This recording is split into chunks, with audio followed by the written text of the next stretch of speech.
thank you all, first of all, for taking the time to join us. It's an unusual year when you know that you're doing a press conference virtually, but thanks to technology, we're still able to do it. So hopefully it'll be a really good interaction. And I know many of you have been anxious to find out what's going on in the KKR family in Abu Dhabi. And so we're very grateful that all of you have been able to join. Really delighted. First of all, Skipper is very much here to take your questions and answers. My job will be over once I make these initial comments. And coach, of course, Mr. McCullum making his debut as the KKR coach, although it feels like you've been around a long time, Baz. And I'm really delighted with Mr. Eoin Morgan. Morgs, welcome. Great that you're joining virtually, even though you're in the same hotel, probably a few feet away from us. But that's the times that we're living in. He's just about finishing his quarantining requirement.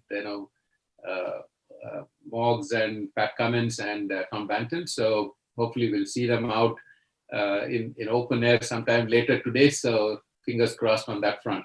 So I just want to thank you for joining the press conference, and I know there are questions that you have sent in, and I'm happy to take as many as we can. I think we're going to go question by question. So Achint is out there who will read out the questions, and then between coach and captain and vice captain will decide on who's going to take the questions. So I'll just shut up at this point and hand it over to you.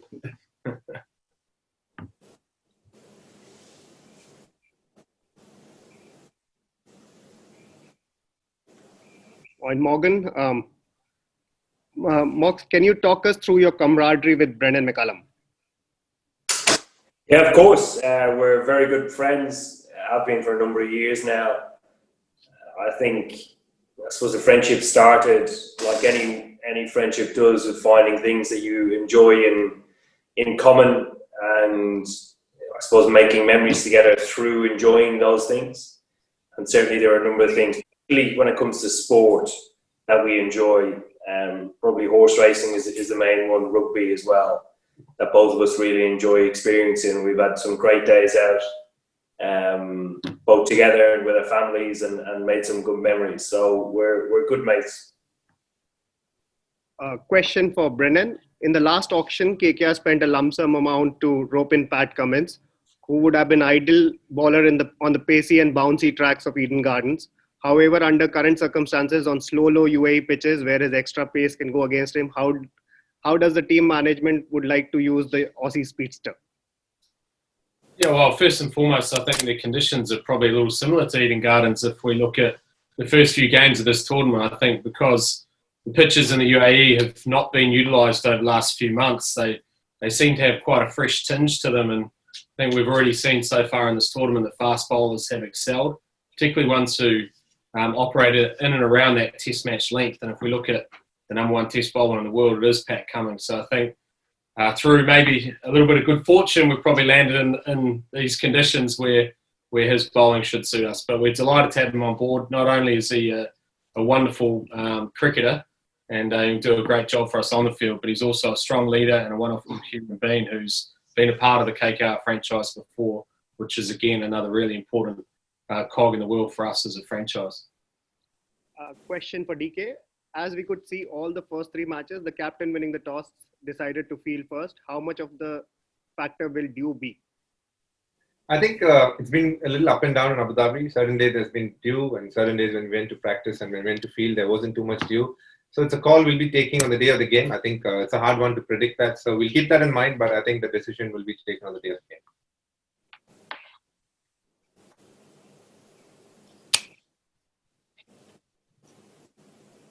KKR this season. I think we couldn't hear your question. This question is for Eoin Morgan. Do you see yourself in the role of a finisher for KKR this season? I think with the squad that we have, it gives us a huge amount of options, particularly, I suppose, batting and bowling. I think Baz just alluded to it a minute ago when he talked about Pat Cummins being so versatile. And I think within the squad, we have a number of very versatile cricketers that can, probably if you're talking specifically about the batting department, we have guys that once they iron out their roles could actually play quite a significant role. I know Andre Russell has played that role for a number of years now at Calcutta, and he's done it exceptionally well. And I think if I do get a go, hopefully I'll be able to aid that.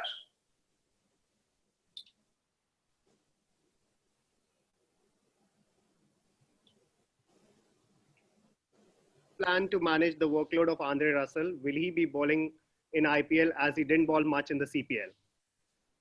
Was that for me, that question? Yes. I didn't quite catch the I start. think the first part of the question we couldn't hear, so just repeat, please.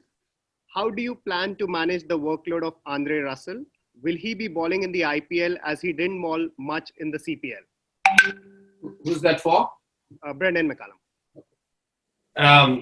The gentleman next to my right will make that decision out in the field, but it's another excellent option for us. We know his batting prowess and what he's been able to do in T20 cricket and in the IPL, and specifically for KKR in the past, is nothing short of sensational. But his ability to also bowl in crunch situations with the ball is something which we've identified as a real opportunity for us. But we have so many opportunities, so many options throughout the squad that the skipper and the vice captain will be able to make those decisions in the heat of the battle. The next question is for Brendon McCullum again. Would we be seeing Ali Khan in this IPL? Look, first and foremost, it's great to have Ali Khan in the Kolkata setup and also in the IPL, the first United States player to feature. He's been a real fillip for us at TKR, the extension of this franchise, and we've been very successful there. And he's been a part of that side, and he's won a lot of championships, and he deserves his opportunity to represent himself on the biggest stage, which is the IPL. I would imagine his opportunities would probably come deeper in the tournament, considering we have some very, very good options that we were able to pick up at the auction first and foremost, and through retention previously. But yeah, it's great to have him here. I know he's very excited to be here. If he does get his opportunity, I'm sure he'll certainly put his best foot forward. The next question is for DK. How do you like the idea of KKR opening pair of Shubman Gill and Sunil Narayan? Oh, I think I really like them. I think it's a no complicated batting style with Sunil Narayan, so that makes things easy for us. And Shubman is a gun, so he's a quality player, and there's a lot of expectations from him around the world, from him as a batter, and I'm sure he'll exceed all expectations. And we're all confident about him as a player and as a person. He's a gun as well. So it's good to have him, and it's a very unique opening pair, and that's something that we're really proud of. Again, a question for DK. Against Mumbai Indians, head-to-head record of KKR was very poor. So what's KKR's game plan in the first game to see of the season against the defending champions? Oh, it's good that we're playing them early in the tournament. I think they are a solid side. The records speak for themselves. We're very aware of that. Every year is a fresh year with two good teams, and I'm sure it'll be a great game tomorrow.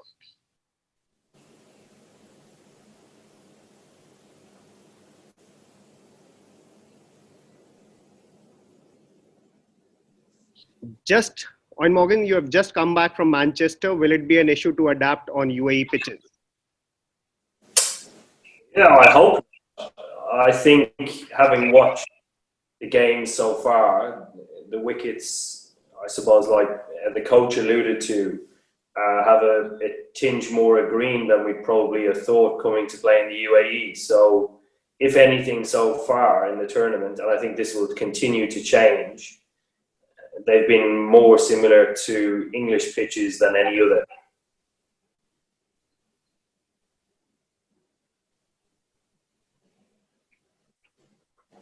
Okay. In the last three matches, we have seen spinners bowling faster through the air. Is that a conversation you have had with Kuldeep Yadav specifically, or would you like to? This question for me? Yes, DK. I think definitely we've had those conversations around not only Kuldeep, I think the rest of the bowling unit as well. That's something that we have spoken about, the kind of speeds that you need to bowl. I think it's changed from year on. I think that's one of the things the bowlers are aware of as well. So that is definitely something that we have spoken about, and that will be something you'll be seeing throughout the tournament, not only from us, but I think through all franchises, have been having conversations, the kind of speed spinners need to bowl, the lengths, etc.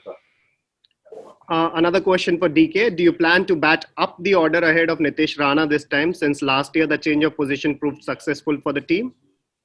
Coach. That's the call coach is going to tell me to do. You'll see it, I think, tomorrow. I think that's something that's top on our agenda as well. The coach is not letting me go where I want, so we'll see what happens. I'd like to follow on from that. We've got good left hand and right hand options, which we want to pride ourselves on playing intelligent cricket as well, and being able to be able to adapt to situations as they come about. And we've got such world class players in the likes of Dinesh and also Nitish that we can mix and match a little bit based on the strategy we think will be successful. But that will certainly include at some stage in the season, whether it be tomorrow or in games coming, the skipper batting a little bit up the order. What could be a challenging score on such a wicket? Is 160 a challenging score on these wickets? For me, I think looking at the games that have been played, looks like 160 is a pass score on most grounds. The couple of grounds that they've played, 160 seems to be the total that most teams have hit. But there's no reason that a higher total couldn't be achieved or a lower total couldn't be defended. I think that's the beauty of this game. It depends on that day, the wicket that we play on. But the way the tournament has progressed in these first three games, all three teams have scored in and around 160. So yes, I think 160 is a very interesting number this year. Question for DK. Plenty of pace bowling options for KKR. Who will be the go-to partner for Pat Cummins or Lockie Ferguson in these conditions? How is Nagar Koti's rhythm ahead of the tournament? I think it's a brilliant question for a start, because I think one of our strengths as KKR bowling unit is the variety we have in our fast bowlers. I think all four Indian pacers are shaping up really well. So, it's going to be a hard decision to make who's going to start the tournament, but that's one thing that, we're very aware of. In terms of them being where they are as players, I think they're pretty much very confident of their skill sets. We played a few practice games. They've come around nicely. So we're in a good space the other day, me and Baz were discussing one of the tough points of KKR at this point of time is picking the right 11. I think a lot of guys have put their hands up and ready for selection. So it's going to be an interesting one, a tough one, but that's a good sign for a good team.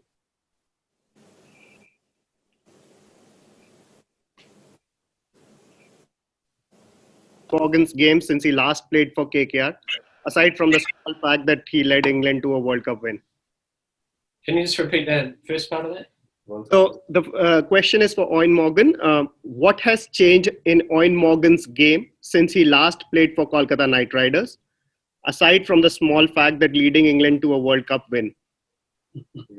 I think it's been quite a few years since I've played. So I think in the most successful, if we're just looking at batting years that I've had as a cricketer, have been the last 3 to 4 years. My game has come on quite a lot. I've obviously been a little bit more experienced and coming into my finals as a batsman. So I'd like to think I've come on quite a lot. I like the word that you alluded to. Question for DK. Which department of Mumbai Indians is more threatening? Opening pair of Rohit Sharma and Quinton de Kock, or death over pair of Trent Bolt and Jasprit Bumrah? I think both are good. I mean, look, they have a team of world-class players, just like other teams do. I think just the fact that they won the competition much more than the others shows that they have a very strong lineup. It's very hard for me to pick. One is batting, one is bowling. How am I going to pick from that? But I can tell you that they have a strong team. And as I said, we're two good teams. We're prepared as well. And when two good teams play against each other, you can definitely expect a good game. Question from Shayak. What's your views on the other teams' fitness? Do you feel everybody is in a better shape than the rest of the time? Was that for me? Yeah, that's for you. I'm certainly not throwing stones about people's shape around the cricketing world. I think various people have dealt with this COVID period in various ways, and we just focused on our side. Our guys are very fit, they're very determined. You can see they've been putting the work in, and it means a lot to them to get the opportunity to play in this tournament. So we have no excuses heading into the tournament. We can't wait to get started, and tomorrow's our start date. So here's hoping things go well. Question for Venki Mesur. Are there any more doubts regarding the availability of England and Australia players for tomorrow's match? I don't think there's any doubt about that. I mean, they're just down the corridor. So we hope so. Mark, are you in the hotel? No, I don't think there's any doubt, and I think the good thing is from a captain and coach standpoint, all players will be available for selection. So over to them. Question for Brendon McCullum. Is it fair to assume that Pat Cummins, Eoin Morgan, Andre Russell, Sunil Narayan and Ali Khan have a fair bit of advantage because of the fact that they played a bit of cricket in coming into the IPL? Look, I think it's a positive that those guys have played a lot of cricket for sure, and highly competitive cricket at that. The one thing I will say as well, though, is that I'm sure the other teams have gone through equally as detailed preparation phases what our guys have here in the UAE, and we've managed to get a lot of practice games under our belt. The conditions here have been fantastic. We've been very well looked after while we've been over here, and we've certainly enjoyed being able to spend a considerable amount of time as a squad preparing for this tournament. So I think game time is hard to replicate. So there is some guys who have got that under their belt, but we certainly have no excuses from a preparation point of view with the work that we've been able to do. A question for DK. How important is it for cricketers to have their workout in a group session? And how much of a disadvantage was it to not be able to do that for almost 6 months? Yes, I think when you do in a group session, I think you tend to push yourself a lot more. I think that's at least from my side, that's happened a lot more. Sometimes when you're just doing it alone, the motivation can be a little hard one to fathom. But I think there's no excuse as professional sportsmen these days. The least you can do is make sure you're as fit as you can be. A lot of people have used this time to become the strongest and fittest version of themselves. So, it's a hard one for a lot of guys, but I think there have been some guys who really pushed it hard. Can everybody be on mute, please? Yes. So I think a lot of guys have pushed themselves during the lockdown and, been really fit. For a lot of others, they prefer group sessions. And I think that's one thing with our trainer, Chris Donaldson, we did have a few sessions on Zoom as well. Even during quarantine, he didn't give us that free time. I think Mark can also talk about that a little bit. He has a cycle in his room the last time I went there. So it's been something that all of us guys have been doing. So, and I'm sure a lot of the teams and a lot of the players have also been doing that. This is question for DK and Brendon, whoever wants to answer. Kuldeep Yadav didn't have a great season last year, but it is always beneficial to have a wrist spinner in the ranks. What is expected of Kuldeep on the pitches of UAE? Look, I think naturally in any cricketer's career, you're going to go through periods where you hit peak performance, and you're going to have times where you're challenged slightly, and that's the nature of being at the top of the top level, that other teams start to do more research on you and they start to try and question you in certain ways with your own skill level. And I think what we've seen from Kuldeep is that he has been challenged a little bit, but I can tell you now he's come back stronger. He looks incredibly fit at the moment. He's very determined, and when given his opportunity, I'm sure he's going to put up a very bold showing, and I know that he would love to be able to get himself back to the lofty heights of being the chief Indian spinner, and that's a great thing from a captain and a coach and a senior player's point of view, is you've got world-class players who are very determined to perform on this stage over the next couple of months. Is the absence of huge Eden Garden crowd going to be a factor for Kolkata Knight Riders? A question is for DK. Yes, I think that's something that we will definitely miss, the energy that Eden Gardens brings to us. That's something that's very special, not only to the way we play our cricket, but just the noise they make, the love they give throughout the time that we play, irrespective of how the result goes, they remain the same, and that's something we really value.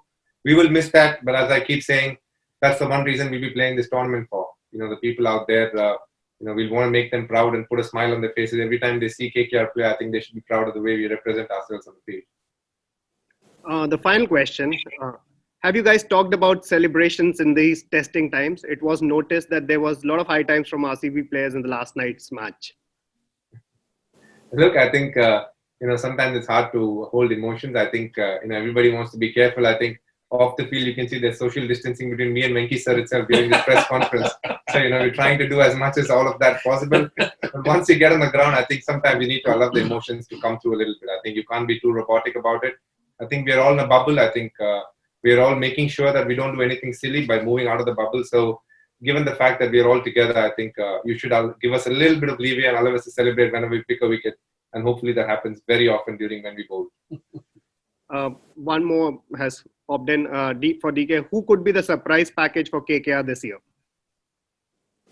Those kind of questions are something that, I always refrain from answering because I feel that, there are a lot of players, like if you take a Kamlesh Nagarkot, he hasn't played cricket for a couple of years. So, he's something that is obviously a lot of surprise package when it comes to him as a player. But, I'm expecting, people from different, batting and bowling to stand up at various points of time. Take Shubman Gill, take Nitish Rana. These people are all capable of producing match-winning performances.